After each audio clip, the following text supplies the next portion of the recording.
Hello everyone, कैसे हैं आप सब। एक बार पुनः से कोचिंग क्लासेस पर स्वागत है। उम्मीद करता हूं आप सब अच्छे होंगे, मस्त होंगे, बेहतर होंगे और आप सभी की पढ़ाई बेहतर चल रही होगी। बच्चों, आज हम लेकर आए हैं 12th इंग्लिश एमपी बोर्ड त्रैमासिक परीक्षा सिलेबस। पेपर से पहले इसे जरूर देखें, क्योंकि बच्चों सिलेबस के अकॉर्डिंग यदि आप लोग तैयारी नहीं करते हैं तो आपके नंबर नहीं आते हैं।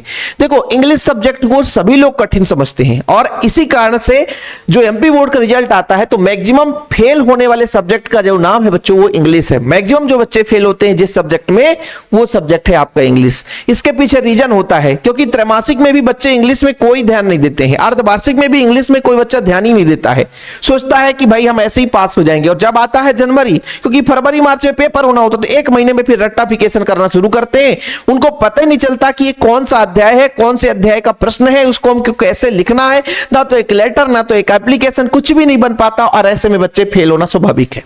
इसलिए यदि आप लोग त्रैमासिक परीक्षा से पहले त्रैमासिक का सिलेबस कवर कर दें, अर्धवार्षिक के पहले अर्धवार्षिक का सिलेबस कवर कर दें, तो बच्चों ऑलरेडी आपका कोई कठिन नहीं होगा। धीरे धीरे करके आपसे याद होने लग जाएगा, धीरे धीरे करके आपसे बनने लग जाएगा और आप बोर्ड एग्जाम टाइम में, है ना, जो बच्चे बिल्कुल कुछ भी नहीं फिर भी 70-80 नंबर ला सकते हैं। टॉपर तो भाई 90+ ही लाते है ना। तो आज मैं इसी पर चर्चा करूंगा। सबसे पहले अपन देख लेते हैं बच्चों कि आपका सिलेबस क्या था, क्योंकि आपका जो अप्रैल है, अप्रैल तो इधर उधर गर्मी का छुट्टी था, तो कोई मामा जी के, कोई फूफा जी, कोई बुआ जी के घूमने में चला गया, गर्मी की छुट्टी मनाने में चला गया। जून में 15 जून से 15 जून से स्कूल चालू हुआ, लेकिन बच्चे स्कूल गए नहीं और अब क्लासेस लगभग बहुत सारे विद्यालय में तो अब क्लासेस शुरू हुई है। जो गवर्नमेंट विद्यालय होता है तो उसमें भी बच्चे जाते ही नहीं है, प्राइवेट में तो भाई पैसे देते हैं खटाखट, तो वहां जाना स्वाभाविक है। 15 जून से स्कूल खुला, बच्चे जाने शुरू कर दिए, लेकिन गवर्नमेंट जो विद्यालय वहां अभी भी एडमिशन चालू है, बच्चे अभी कम ही जा रहे हैं और क्लासेस अब चालू हो गया होगा। आप लोग बताइएगा कि आपके विद्यालय का क्या हालचाल है, प्रॉपर सभी सब्जेक्ट के क्लासेस शुरू हैं कि नहीं है, कमेंट बॉक्स में जरूर बताइएगा बच्चों, ठीक है। और इंग्लिश पर आप किस चीज पर, मतलब किस टॉपिक पर वीडियो चाहते हैं उस पर भी आप लोग टिप्पणी करिएगा कि सर इस पर आप वीडियो दे दीजिए। चलिए शुरू करते हैं बच्चों। सबसे पहले अप्रैल में जो आपका सिलेबस था, जिसे आप लोगों ने नहीं पढ़ा है, तो अप्रैल का जो सिलेबस था कि आपको इतना पढ़ लेना है, तो यह था बच्चों आपका फ्लेमिंगो का, देख सकते हैं फ्लेमिंगो का lesson 1 lesson 2 the last spring, और बच्चों यहां द लास्ट लेसन और लास्ट स्प्रिंग, ठीक है। देखो बच्चों ये दो चैप्टर थे, चैप्टर 1 चैप्टर 2, ठीक है। ये आप देख लेना, द लास्ट लेसन और लास्ट स्प्रिंग, ठीक है बच्चों, ये दो चैप्टर फ्लेमिंगो का। पोएट्री सेक्शन से माई मदर 66, ठीक है। और ग्रामर में बच्चों आर्टिकल्स ए एंड द का प्रयोग मैं किसी दिन बता दूंगा, ठीक है। कुछ ऐसा चीज है जो मैं बिल्कुल सरल भाषा में समझाऊंगा। जैसे आर्टिकल है बच्चों, इसको सरल भाषा में समझेंगे। ये जो प्रश्न उत्तर है आप लोग कहेंगे तो इनका एक लेक्चर मैं करा दूंगा आप लोगों को। हाँ, केवल एनसीईआरटी फॉलो करें, एनसीईआरटी के ही क्वेश्चन आपको करना है। और इन चैप्टरों के, जैसे पूरे चैप्टर के लिए आप लोग हमारे शिव कोचिंग क्लासेस का नोट्स लेना चाहते हैं बच्चों, तो मैं अभी इस वीडियो को जो बच्चा देख कर आएगा उसके लिए जो 100 रुपए का चीज है बच्चों, उसे मैं 50 में दे दूंगा, ठीक है। इसमें क्या होगा कि कुछ ग्रामर पोर्शन है बच्चों और ऑल चैप्टर के क्वेश्चन आंसर आपको मिल जाएंगे। All chapter Shiv coaching classes का बढ़िया टॉपर जैसे लिखते हैं बच्चों, उसी तरीके से पूरा नोट्स मिल जाएगा, तो आप लोग क्वेश्चन आंसर याद करने में दिक्कत नहीं होगी। उसी नोट्स से मैं आपको चैप्टर 1 चैप्टर 2 और ये माई मदर 66 इसको मैं कराने वाला हूं, आप चिंता ना करें, आगे चल करके क्लासेस आ जाएंगी, ठीक है। विस्तार से बच्चों जून में सिलेबस था, विस्तार से द 3rd लेवल। और फिर बच्चों रीडिंग में नोट मेकिंग कैसे की जाती है, तो नोट मेकिंग प्रैक्टिस है, कितना प्रैक्टिस करते हैं बच्चों, है ना। नोट मेकिंग प्रैक्टिस के ऊपर होता है और कुछ भी नहीं बनता फिर भी नोट मेकिंग आप आसानी से कर लेंगे बच्चों, ठीक है। ग्रामर में बच्चों मॉडल, है ना, और टेंसेस, ये टेंसेस एक लेक्चर में करेंगे अपन, ठीक है। ये हम पढ़ाएंगे एक लेक्चर में बच्चों। मॉडल को भी हम एक लेक्चर में करेंगे धीरे धीरे, जैसे कैन, कुड, है ना, मस्ट, ये सारा जो भी प्रयोग बच्चों इसको अपन करा देंगे। फॉर्मल और इनफॉर्मल लेटर, कैसे लेटर तैयार करना है, ये आपका जून में सिलेबस था और लेटर आना ही आना है, चाहे त्रैमासिक हो, चाहे अर्धवार्षिक हो, चाहे वार्षिक हो। तो कम से कम फॉर्मल लेटर में 5 फॉर्मल लेटर और बच्चों 5 इनफॉर्मल लेटर तैयार करो। देखो यदि 5 फॉर्मल लेटर और 5 इनफॉर्मल लेटर तैयार कर लेते हो तो कोई भी लेटर आता है उसको आप अपनी भाषा में लिख सकते हो।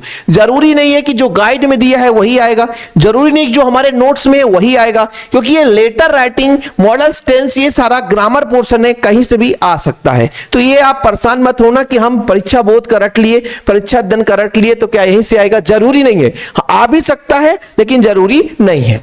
जुलाई में बच्चों फ्लेमिंगो से चैप्टर नंबर 3 डीप वाटर हो गया। पोएट्री सेक्शन से कीप क्वाइट बच्चों चैप्टर नंबर 2 हो गया, है ना। मतलब फ्लेमिंगो का आपका 3 चैप्टर जुलाई तक में होना था। पोएट्री सेक्शन के 2 चैप्टर फर्स्ट और सेकंड हो गया।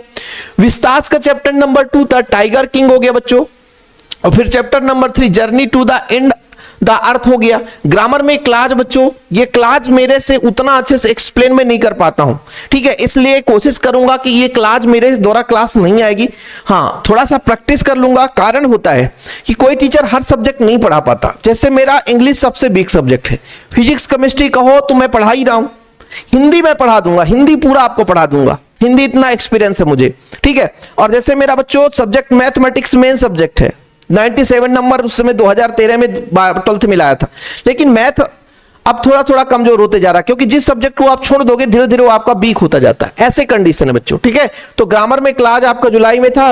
Poster making, advertisement, article writing, इन सब पर वीडियो बढ़िया कॉपी पेन, ये सारे वीडियो कॉपी पेन से आपको कराऊंगा ताकि कम समय में करा सकूं, ठीक है बच्चों।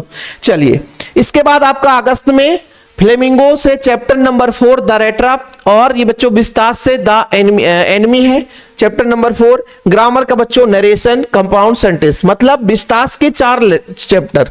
देखो बच्चों, विस्तास के चैप्टर नंबर 3 चैप्टर 4 चैप्टर हो गया, फ्लेमिंगो का 4 चैप्टर हो गया, और पोएट्री सेक्शन का 2 पोएट्री सेक्शन का 2 चैप्टर। यानी टोटल 10 चैप्टर आपको तैयार करना है, समझ रहे हो ना। फ्लेमिंगो का आपका 4 चैप्टर हो गया, है ना बच्चों। विस्तास का भी 4 चैप्टर, पोएट्री सेक्शन का आपका 2 चैप्टर, पोएट्री सेक्शन का आपका 2 चैप्टर, क्योंकि चैप्टर नंबर 2 ये बच्चों जुलाई में था, और आपका अप्रैल में ये पोएट्री माय मदर 66। यानी टोटल आपको कितने चैप्टर, 10 चैप्टर क्वेश्चन आंसर तैयार करने हैं। और अब इस 10 चैप्टर को क्वेश्चन आंसर कैसे तैयार कर पाएंगे भाई, ये 10 चैप्टर क्वेश्चन आंसर कैसे तैयार कर पाएंगे, तो मैं अभी आपको टास्क देता हूं। टास्क कैसे दूंगा देखिएगा बच्चों, थोड़ा समझने की कोशिश करिए क्वेश्चन आंसर कैसे तैयार किया जाता है। जिससे मैं कहता हूं फ्लेमिंगो है बच्चों, फ्लेमिंगो, ठीक है। इसके बाद इसका 4 चैप्टर पढ़ना है, ठीक बच्चों। आपका विस्तास के भी 4 चैप्टर पढ़ना है। पोएट्री सेक्शन के आपको 2 चैप्टर पढ़ने हैं। तो पोएट्री सेक्शन थोड़ा सा इजी होता है, तो इसको पूरा का पूरा 2 चैप्टर पढ़ लो, और इसमें से 3 चैप्टर पढ़ लो बच्चों, इसमें से 3 चैप्टर पढ़ लो, ठीक है। टोटल मिला करके अभी 10 चैप्टर ना पढ़ करके 8 चैप्टर पढ़ो। अब ये 8 चैप्टर क्यों कह रहा हूं, क्योंकि भाई आपके पास समय कम है। आप सोचोगे 4 चैप्टर, तो जो बच्चा पढ़ना चाहेगा तो एक दिन में पूरा याद कर लेता जिसकी कैपेबिलिटी है, लेकिन जो नहीं पढ़ सकता है, तो अब मैं बताता हूं इसका तरीका। अब मैं क्या तरीका बताता हूं कि जैसे मान लीजिए बच्चों, एक चैप्टर आपने उठाया, चैप्टर नंबर 1 उठाया, है ना। इसके आप लोगों को एक दिन में 4 क्वेश्चन पढ़ना है। कितने क्वेश्चन बच्चों, 4 क्वेश्चन, ठीक है। 4 क्वेश्चन आपने पढ़ लिया, ठीक है। 4 क्वेश्चन पढ़ने के बाद भाई आज यदि आपने 4 क्वेश्चन पढ़ लिया, ठीक है, अगले दिन भी आप 4 क्वेश्चन पढ़ोगे, लेकिन बच्चों इस क्वेश्चन को भी रिवीजन करोगे, ठीक है। ठीक बच्चों, ऐसे मान लीजिए चैप्टर नंबर जब 2 पढ़ रहे हैं तो ये आपके 4 क्वेश्चन एनसीईआरटी के, ध्यान रखना। फिर दूसरे दिन 4 क्वेश्चन पढ़ो। तो आपसे मैं नहीं कहूंगा कि पूरा का पूरा चैप्टर एक दिन में खत्म करो, लेकिन इतना ध्यान रखना, यदि आप चैप्टर नंबर 1 पढ़े हैं आज, चलो आज तो शुरुआती है, अगले दिन जो चैप्टर नंबर 1 का 4 क्वेश्चन पढ़ो तो उसको रिवीजन करते चलना है। चैप्टर नंबर जब 2 पढ़ो बच्चों, तो चैप्टर नंबर 1 को भूलना नहीं, पहले एक बार चैप्टर नंबर 1 में देखना है कि क्वेश्चन हमारे पास बन रहा है कि नहीं बन रहा है। जब चैप्टर नंबर 3 में पहुंचेंगे तो चैप्टर नंबर 1 और 2 का भी एक बार रिवाइज करना है। ऐसे में क्या होगा, जब एक हफ्ते उसी को देखोगे तो याद होता है। इंग्लिश ऐसा नहीं है कि आज एक दिन हमने पढ़ लिया तो हमसे याद हो गया, ऐसे में संभव नहीं है। कोशिश ये करें कि जितना भी इंग्लिश में पढ़ें उसे लिख लिख कर पढ़ें, क्योंकि मीनिंग वहां पे सबसे महत्वपूर्ण होता है। आप खूब रट रहे हो, खूब रट्टा मार रहे हो, लेकिन एग्जाम टाइम में जब मीनिंग गलत हो जाता है, फिर बच्चे कहते हैं कि सर हमने करके आया था 33 नंबर का, लेकिन कट पिट करके 19 नंबर आ गए, ग्रेस नहीं मिला, हमने पास नहीं हुआ। क्या हम रीचेकिंग का फॉर्म भर दें, क्या हम रीटोटलिंग का फॉर्म भर दें, पास हो जाएंगे, है ना। उनका उद्देश्य ये रहता है कि हमने पूरा करके, हमने काउंट किया था सर 33 नंबर था, ये हम तो 28 नंबर पा जाते पास होने के लिए, हमारा ये 19 नंबर कहां से आ गया। तो यही होता है कि इंग्लिश में आप खूब रट्टा मारते हो, लेकिन जाकर के वहां कुछ ऐसे वैसे लिख देते हो। लेकिन ये याद कैसे होता है, इस पर मैं बता रहा हूं आपको।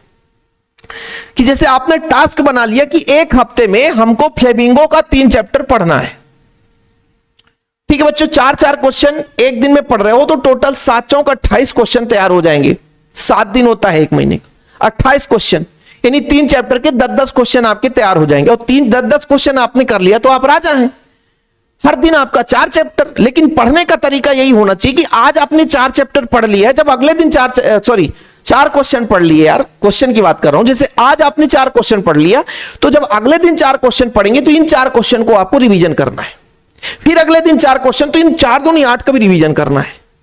क्योंकि भाई जब आप यदि आगे पढ़ते जा रहे हो, पुराना भूलता जाएगा तो खत्म कहानी। और हां, लिख लिख के कि आज हमने पढ़ा तो भाई उसको लिखो, नहीं बन रहा है, लिखते नहीं बन रहा है, इसका मतलब आपसे गड़बड़ है। क्वेश्चन देखो, क्वेश्चन के बाद आंसर लिखो, कोशिश करो कितना बन रहा है। अरे भाई मैं कहता हूं कि एग्जाम में मान लीजिए 25 क्वेश्चन आ गए, सपोज दैट आपसे 25 में से 15 ऐसे क्वेश्चन बन रहे हैं कि बिल्कुल बढ़िया लिख रहे हो तो अच्छी बात है, और 25 में से आप 20 लिख के आ रहे हो और सब में मीनिंग गलत है, सबका आधा अधूरा लिख के आ रहे हो, तो आपको नंबर ही नहीं मिलेगा।